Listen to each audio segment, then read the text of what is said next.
Hi friends, welcome to ITI gold technical channel में आपका स्वागत है। Daily current affairs, vacancies information, ITI से रिलेटेड वीडियो पाने के लिए हमारे चैनल को सब्सक्राइब कीजिए और बेल आइकन को भी ऑन कीजिए ताकि मैं जो भी नया वीडियो बनाऊं सबसे पहले आपके पास पहुंचे और आप उसे देखें। दोस्तों, ITI और डिग्री डिप्लोमा वाले जितने भी बच्चे हैं उन्होंने अभी मध्य प्रदेश में ट्रेनिंग ऑफिसर यानी MPTO की वैकेंसी आई है, वो फॉर्म ज़रूर फिल कीजिए। तो चलिए हम आज का सेशन देख लेते हैं क्या है। तो आज हम लेकर आए करंट अफेयर की क्लास। चलिए देखते हैं क्या है। यदि आप अपने channel ITI gold technical channel पर पहली बार आए हो तो इसे सब्सक्राइब कीजिए और अपने दोस्तों से भी जरूर करवाइएगा। आज हम पढ़ेंगे 11 नवंबर 2022 से जितने भी इंपॉर्टेंट करंट अफेयर क्वेश्चन बनेंगे वह इस वीडियो में पढ़ेंगे। तो चलिए देख लेते हैं हम आज का पहला क्वेश्चन क्या है। तो आज का पहला क्वेश्चन है, हाल ही में राष्ट्रीय कानूनी सेवा दिवस 2022 कब मनाया गया? तो इसका राइट आंसर है ऑप्शन नंबर ए, 9 नवंबर। चलिए इसका एनालिसिस देख लेते हैं क्या है ज़रा।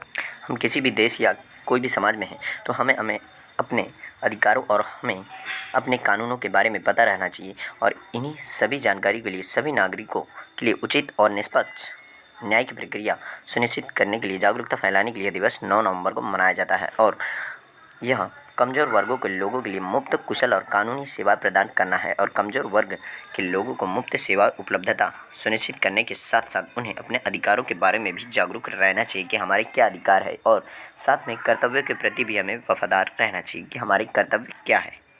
यह भी देख लेते हैं हम कि यह दिवस कब से या इसका इतिहास क्या रहा है। इसे समाज के गरीब और कमज़ोर वर्ग की सहायता प्रदान करने के लिए 1995 में भारत के सर्वोच्च न्यायालय द्वारा शुरू किया गया और यह महिलाओं, विकलांग व्यक्तियों, अनुसूचित जनजातियों, ST बच्चों और अनुसूचित जातियों, शेड्यूल कास्ट, मानव तस्करी के पीड़ितों के साथ साथ प्राकृतिक आपदाओं के शिकार लोगों को सहायता प्रदान करता है। यहाँ तो यह कब से स्टार्ट किया गया है? तो 1995 से। इसे जरूर याद रखिए। चलिए इस क्वेश्चन का राइट आंसर ऑप्शन नंबर ए। चलिए नेक्स्ट क्वेश्चन क्यों चलते हैं। नेक्स्ट क्वेश्चन है, हाल ही में गुरु नानक देव जी की जयंती कौन सी जयंती मनाई गई? तो इस क्वेश्चन का right answer option number A, 553वीं जयंती इनकी मनाई गई है 2022 में। और गुरु नानक जी की यह 553वीं जयंती 8 नवंबर को मनाई गई है और 7 नवंबर को यह एक प्रोग्राम रखा गया था, या एक समारोह रखा गया था। और आयोजन राष्ट्रीय अल्पसंख्यक आयोग के अध्यक्ष कौन? राष्ट्रीय अल्पसंख्यक आयोग के अध्यक्ष इकबाल सिंह लालपुरा के दिल्ली स्थित आवास पर रखा गया था और यहाँ पर प्रधानमंत्री मोदी जी ने भी माथा टेका और आशीर्वाद लिया है। अब हम गुरु नानक जी के बारे में जान लेते हैं। तो गुरु नानक देव जी का जन्म 1469 में तलवंडी ननकाना साहिब में हुआ था और उन्होंने इस दुनिया में ज्ञान लेने के लिए सिख धर्म की स्थापना की थी और उनकी विरासत, शिक्षाओं और जीवन को इस त्यौहार के रूप के दौरान सम्मानित और मनाया जाता है। उन्हें यह डेडिकेटेड है और इस दिन सिखों ने पूरे 48 घंटे तक बिना रुके अपने पवित्र ग्रंथ गुरु ग्रंथ साहिब का पाठ किया और यह गुरुद्वारों में होता है और इसे अखंड पथ के नाम से भी जाना जाता है। तो यह इसका नाम जरूर याद रखिएगा, इसे अखंड पथ के नाम से भी जाना जाता है। इस क्वेश्चन का राइट आंसर ऑप्शन नंबर ए। चलिए नेक्स्ट क्वेश्चन क्यों चलते हैं। नेक्स्ट क्वेश्चन है, हाल ही में G20 का लोगो, थीम और वेबसाइट का अनावरण किसने किया? तो इस क्वेश्चन का राइट आंसर है ऑप्शन नंबर ए, प्रधानमंत्री मोदी जी ने अभी G20 यानी कि इसमें 19 देश और एक यूरोपीय संघ शामिल है, इस संगठन का थीम, वेबसाइट और लोगो का अनावरण किया है प्रधानमंत्री नरेंद्र मोदी जी ने। 1 दिसंबर 2022 से G20 की अध्यक्षता स्वीकार करेगा भारत और प्रधानमंत्री नरेंद्र मोदी जी ने इस अवसर पर कहा कि आज जब भारत G20 की अध्यक्षता करने जा रहा है तो ये आयोजन हमारे लिए 130 करोड़ भारतीयों की शक्ति और सामर्थ्य के लिए व्यक्त करता है। और इसके लोगो, वेबसाइट और थीम का अनावरण प्रधानमंत्री मोदी जी ने वीडियो कॉन्फ्रेंसिंग के माध्यम से किया है। यह देख लीजिए, इसमें दिया गया है G20 लोगो और भारत 2023 इंडिया, इस तरीके से 1 अर्थ, 1 फैमिली और 1 फ्यूचर इसका थीम है। तो इस क्वेश्चन का राइट आंसर ऑप्शन नंबर ए। चलिए नेक्स्ट क्वेश्चन को चलते हैं। नेक्स्ट क्वेश्चन है, हाल ही में सोने की एक समान कीमत लागू करने वाला पहला राज्य कौन सा बना है? तो इस क्वेश्चन का right answer option number D, Kerala. Kerala इसका पहला राज्य बना है। केरल की राजधानी है तिरुवनंतपुरम। बैंक दर के आधार पर सोने की एक समान कीमत कारोबार शुरू करने वाला भारत का यह पहला राज्य बन गया है और देश की सबसे बड़ी सोना और हीरे की खुदरा श्रृंखलाओं में से एक मालाबार गोल्ड एंड डायमंड के अधिकारियों और all Kerala gold and silver merchants association प्रमुख सदस्यों के बीच बैठक में 916 शुद्धता वाले 22 कैरेट सोने का मूल्य एक समान रखने का निर्णय लिया गया है और इसमें मालाबार गोल्ड एंड डायमंड्स में हमने अपनी one India one gold rate नीति के साथ देश में अपने सभी स्टोर्स पर एक समान सोने की कीमत लागू करने की पहल की है। उन्होंने कहा है कि देश में सोने की खपत करने वाला शीर्ष राज्य होने के नाते केरल देश भर में एक समान सोने की कीमत मंच पर तैयार कर सकता है। इस क्वेश्चन का right answer option number D. चलिए नेक्स्ट क्वेश्चन की ओर चलते हैं। नेक्स्ट क्वेश्चन है, हाल ही में भगत और मनीषा ने पैरा बैडमिंटन विश्व चैंपियनशिप में कौन से पदक जीते हैं? तो इसका राइट आंसर ऑप्शन नंबर ए, स्वर्ण पदक जीते हैं इन्होंने। प्रमोद भगत और मनीषा रामदास ने BWF पैरा बैडमिंटन विश्व चैंपियनशिप में अपने वर्गों में फाइनल मुकाबले जीतकर भारत की झोली में 2 स्वर्ण पदक डाले और भगत पहले कोर्ट में पर उतरे। उन्होंने हमवतन नीतीश कुमार का को पुरुष एकल SL3 वर्ग के 53 मिनट तक चले फाइनल में 21-19 से पराजित किया है। 17 वर्षीय मनीषा ने जापान की मामिको टोयोडा को 21-15 से हराकर यह एकल SU5 वर्ग का स्वर्ण पदक जीतकर स्वप्निल पदार्पण किया है। इस क्वेश्चन का राइट आंसर ऑप्शन नंबर ए। चलिए नेक्स्ट क्वेश्चन को चलते हैं। नेक्स्ट क्वेश्चन है, हाल ही में पहली बार नगर पालिका बॉन्ड कहाँ जारी किया है? तो इस क्वेश्चन का राइट आंसर ऑप्शन नंबर ए, गुजरात के वडोदरा में यहाँ नगर पालिका बॉन्ड जारी किया है और इसी तरह यह भारत का दूसरा शहर बना है। कौन सा? वडोदरा। क्या वडोदरा USA ट्रेजरी डिपार्टमेंट के ऑफिस ऑफ टेक्निकल असिस्टेंट की सहायता से म्यूनिसिपल बॉन्ड जारी रखने वाला भारत का दूसरा शहर बना है और यहीं 2017 में इस तरह का बॉन्ड जारी करने वाला पुणे यहाँ का पहला शहर था भारत का।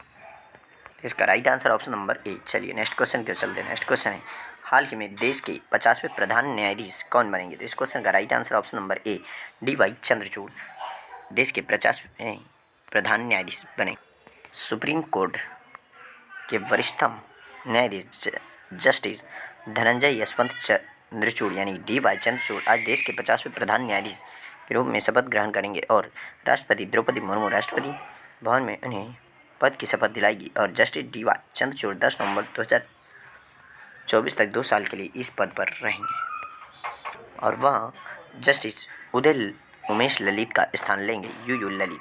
उन्होंने 11 अक्टूबर को जस्टिस DY चंद्रचूड़ को अपना उत्तराधिकारी बनाए जाने की सिफारिश की थी और जस्टिस चंद्रचूड़ ने को जून 1998 में बॉम्बे हाईकोर्ट द्वारा वरिष्ठतम अधिवक्ता नामित किया गया था और उसी वर्ष वह अतिरिक्त सॉलिसिटर जनरल नियुक्त किए गए थे। 29 मार्च 2000 से 31 अक्टूबर 2013 तक वह बॉम्बे हाईकोर्ट के न्यायाधीश भी थे और वह कई संविधान पीठों के ऐतिहासिक फैसले देने वाली सुप्रीम कोर्ट की पीठों का हिस्सा रहे हैं। इनमें से अयोध्या विवाद IPC धारा 377 के तहत लैंगिक संबंधों को अपराध की श्रेणी से बाहर करने और आधार योजना की वैधता से जुड़े मामले, सबरीमाला मंदिर का जो मुद्दा था उसके लिए और सेना में महिला अधिकारियों के स्थायी कमीशन देने और भारतीय नौसेना में महिला अधिकारियों को स्थायी कमीशन देने जैसे फैसले में शामिल रहे हैं। तो इस क्वेश्चन का राइट आंसर ऑप्शन नंबर ए। चलिए नेक्स्ट क्वेश्चन के चलते हैं। नेक्स्ट क्वेश्चन है, हाल ही में भारतीय नौसेना ने कहाँ पर मालाबार नौसेना अभ्यास में भाग लिया? तो इस क्वेश्चन का राइट आंसर ऑप्शन नंबर ए, जापान में। जापान की राजधानी है टोक्यो। भारत जापान के योकोसुका में शुरू होने वाले 26वें अंतर्राष्ट्रीय मालाबार नौसेना अभ्यास में भाग ले रहा है और मालाबार नौसेना अभ्यास में ऑस्ट्रेलिया, जापान और अमेरिका भी भाग ले रहे हैं और इन देशों में नौसैनिक बल अगले महीने की 18 तारीख तक अभ्यास में हिस्सा लेंगे। इस कार्यक्रम में भारतीय नौसेना के जहाज शिवालिक और कामोर्टा प्रदर्शन के लिए तैयार है और मालाबार अभ्यास 1992 में भारत और संयुक्त राज्य अमेरिका की नौसेना के बीच शुरू किया गया था और इसमें जापान 2015 में इस अभ्यास में स्थायी सदस्य बना है। कौन? जापान। तो इस क्वेश्चन का राइट आंसर है ऑप्शन नंबर ए, इसका राइट आंसर है। चलिए नेक्स्ट क्वेश्चन के चलते हैं। नेक्स्ट क्वेश्चन है, हाल ही में 8 दिवसीय प्रतिष्ठित पुष्कर मेले की मेजबानी कौन करेगा? तो इस क्वेश्चन का right answer option number B, Rajasthan में यह मेला लगता है ब्रह्मा जी के मंदिर के पास पुष्कर में ही ब्रह्मा जी का मंदिर है, वहीं पर यह मेला लगता है 8 दिवसीय। इस वर्ष पुष्कर मेले की मेजबानी राजस्थान द्वारा 1 नवंबर से 9 नवंबर 2022 तक की गई है और पुष्कर मेले को पुष्कर ऊँट मेला, कार्तिक मेला और कार्तिक का मेला भी कहा जाता है। पशुओं के ढेरेदार चर्म रोग फैलने के कारण लोकप्रिय पशु मेले के बिना पुष्कर मेला लगेगा। हर साल यहाँ पर पशु मेला मेले का मुख्य आकर्षण हुआ करता था और इस मेले में पूरे राज्य के किसान मवेशी, ऊंट और घोड़ों और पशुओं का व्यापार करते थे। और पवित्र पुष्कर झील की तीर्थ यात्रा के लिए भी यह अवधि की महत्वपूर्ण मौसम है और इस तीर्थ यात्रा के लिए देश भर में तीर्थयात्री पुष्कर की यात्रा करते और ऊंट दौड़ भी पुष्कर उत्सव 2022 के प्रमुख आकर्षणों में से एक है। तो इस क्वेश्चन का right answer option number B. चलिए नेक्स्ट क्वेश्चन को चलते हैं। नेक्स्ट क्वेश्चन है, हाल ही में कंबोडिया में आसियान भारत स्मारक शिखर सम्मेलन भारत का नेतृत्व कौन करेंगे? तो इस क्वेश्चन का राइट आंसर है, इस क्वेश्चन का right answer option number C, हमारे उपराष्ट्रपति जगदीप धनखड़ जी इसका भी नेतृत्व करेंगे भारत की ओर से।